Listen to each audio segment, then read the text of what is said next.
Okay, if you're a researcher, you know the deal, the ultimate goal, right? Getting your work published in a big-name Scopus-Indexed journal.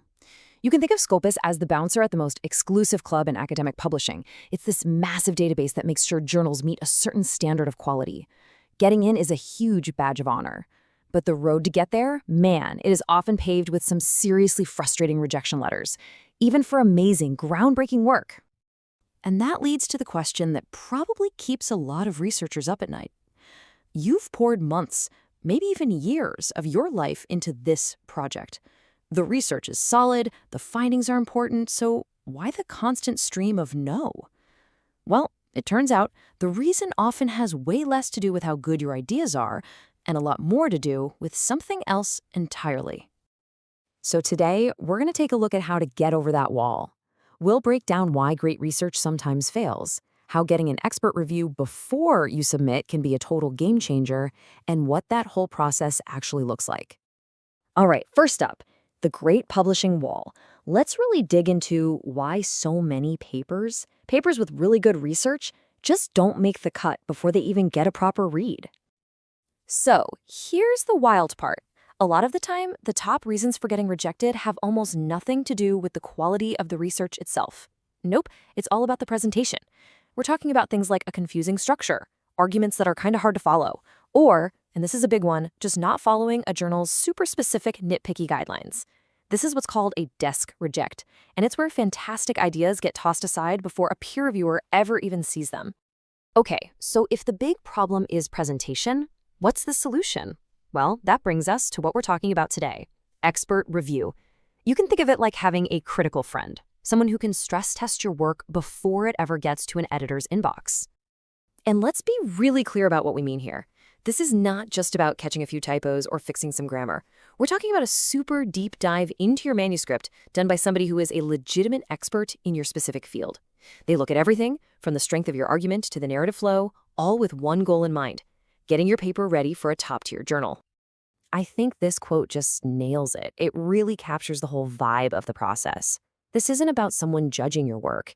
It's an academic partnership. It's a team effort, It's a collaboration with the single goal of making scholarly work better and helping researchers show off their ideas in the most powerful way they can. So what does one of these expert reviewers actually do? Let's break down the key things they focus on when they get their hands on a manuscript. It pretty much boils down to these 5 main jobs. First, they do a deep check on the content itself. Is it accurate? Is it logical? Then they switch gears to focus on clarity and flow, making sure your story is easy to follow and compelling. Next up is compliance. This is where they make sure every single formatting rule and citation style for your target journal is perfect. From there, they put on their editor hat and hunt for any weaknesses that a real journal editor might flag. And finally, and maybe most importantly, they give you feedback you can actually use. Concrete, actionable steps to make your paper stronger. Okay, Section 4, the manuscript transformation. It's one thing to talk about it, but what does this look like in the real world? Let's check out the tangible before and after effect of this whole process. And seriously, the difference can be absolutely night and day.